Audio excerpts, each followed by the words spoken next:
C'est presque de l'info, c'est la revue de presse de Nicolas Canteloup. De Canteloup, Nicolas.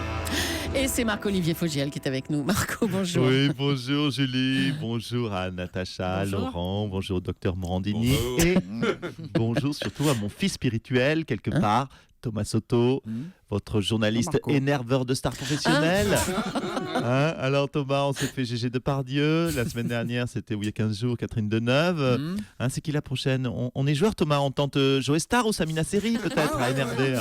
Attention Marco. Mais je sais pas s'il y en aura une après alors du coup. Ça c'est sûr. Marco, on adore Catherine Deneuve ici à Europe 1. Faites attention, c'est une immense actrice, c'est une vraie star et quand elle monte les marches à Cannes, il se passe quelque chose. Mais je suis totalement d'accord avec vous voilà, Julie. faut le dire. Si, c'est sûr. Mais non, il faut le rappeler, c'est vrai, le festival de Cannes sans Catherine Deneuve, ce serait comme Cannes sans la mer, ce serait plus Cannes. Oui. D'ailleurs, je trouve que Catherine Deneuve, elle est comme la mer à Cannes.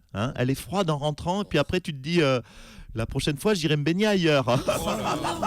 Oh non, ça va, c'est d'un chic. Vous l'avez pas vu arriver, la non. vacherie. Mais prends-en de la graine, Thomas. T'as encore du boulot pour arriver à mon niveau de pic. Bon, allez, c'est parti pour les titres. Oui, allez, il vaut mieux. Allez-y, Marco. Fin du chômage en France, ou presque. Pôle emploi va généraliser un dispositif de contrôle des chômeurs.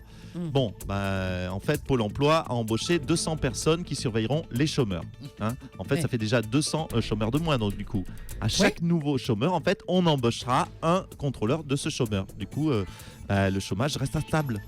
Reste stable. Oui, Voilà, c'est dur à dire, exactement. ouais. Bon, vous avez compris le mécanisme? Oui, on a bien compris. Je la referai demain. Oui, si vous voulez, on mettra 300 Allez. si ça vous arrange. Noces de couche-culotte. Jean-Luc Lahaye aurait prévu de se marier en 2027. Soit donc dans 12 ans. Ouais. Alors, les invités, le lieu de réception, le smoking, le DJ, tout est déjà calé, tout est prêt. Maintenant, il ne reste plus qu'à attendre la naissance de sa future femme. C'est bien ce qu'on appelle les noces de couche-culotte. Bijouterie, Sami Nasseri a monté les marches à Cannes et il a rendu jalouses toutes les actrices de la Croisette. Et oui, pourquoi leurs colliers, les bagues de grandes marques n'ont pas pu concurrencer, ma chère Julie, l'élégance de son joli bracelet de cheville électronique. D'accord.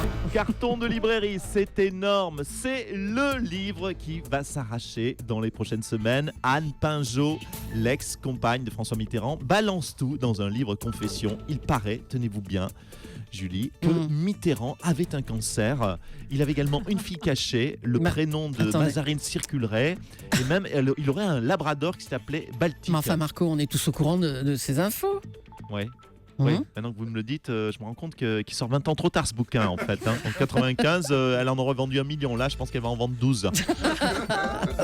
Bon, c'est tout pour aujourd'hui. C'est tout. On vous laisse, à bientôt. On l'a appris hier, la quasi-totalité de la cité antique de Palmyre en Syrie est tombée entre les mains des djihadistes de l'État islamique qui menacent de la détruire. Pour nous expliquer la valeur inestimable de ce site, il nous fallait un grand historien, un spécialiste, Alexandre Adler. Bonjour. Bonjour Bruce. Ça revient. Alors pourquoi cette ville de Palmyre est si extraordinaire? C'est une excellente question Bruce. Tout le monde le sait, Palmyre est un carrefour stratégique entre la Syrie, la côte méditerranée et l'ancienne Mésopotamie.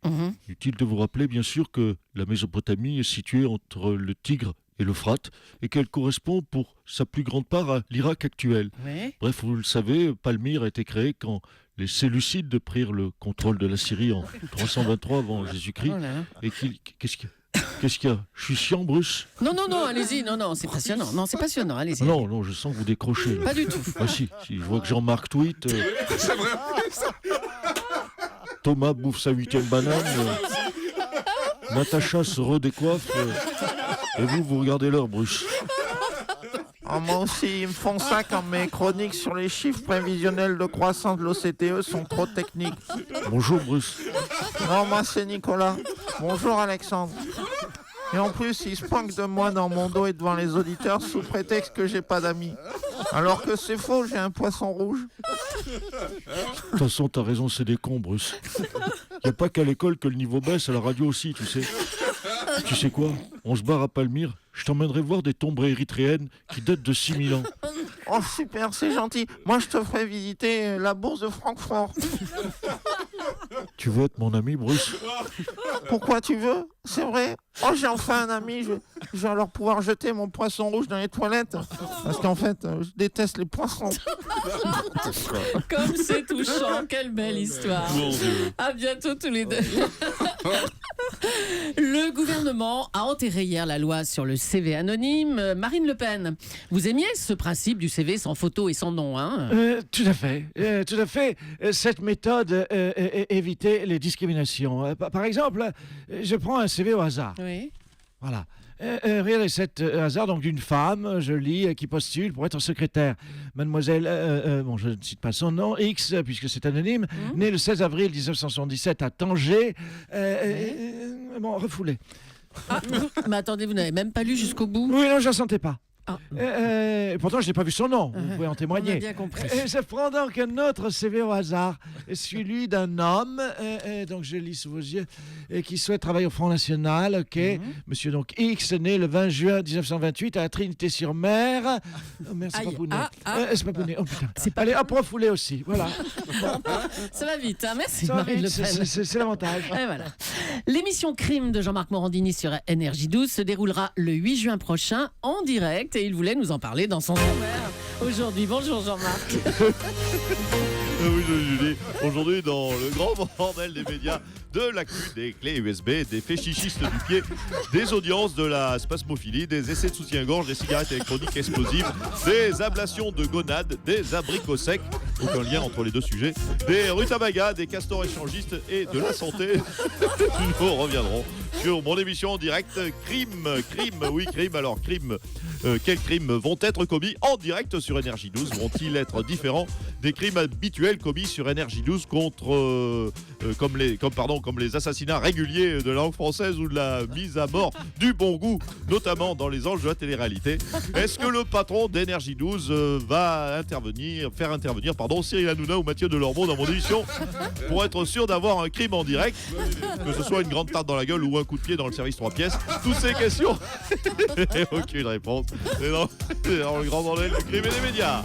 Eh ben, bravo. Merci Jean-Pierre Elkabbach. Jean-Pierre. Non, vous animez le grand débat ce soir sur la réforme des collèges, 19h Europe 1 avec Najat Vallaud-Belkacem face à Bruno Le Maire. Il y a du boulot. Ouais, j'ai une très, très grosse journée, Thomas, autant le dire. Ce soir, j'arbitre, donc, comme tu l'as dit, comme vous l'avez dit, pardon, à l'antenne, la rencontre Najat face à Le Maire, ce sera, je le dis aux auditeurs, plus violent que Floyd Mayweather face à Pacquiao, croyez-moi. Écoutez-nous parce que moi, je pense trouver la solution sur la réforme des collèges. Ce soir en direct à 19h58, je vais réussir à les mettre d'accord. Ensuite, je monte les marches à Cannes avec Catherine Deneuve vers 20h15. Enfin, je l'aide à monter. Et à 20h30, ça plaira Thomas. Et à 20h30 précise, je joue de la batterie derrière Jimmy Somerville au Zénith de Paris au concert des 60 piges d'Europe 1. Salut mes petites beautés, salut mes petites beautés.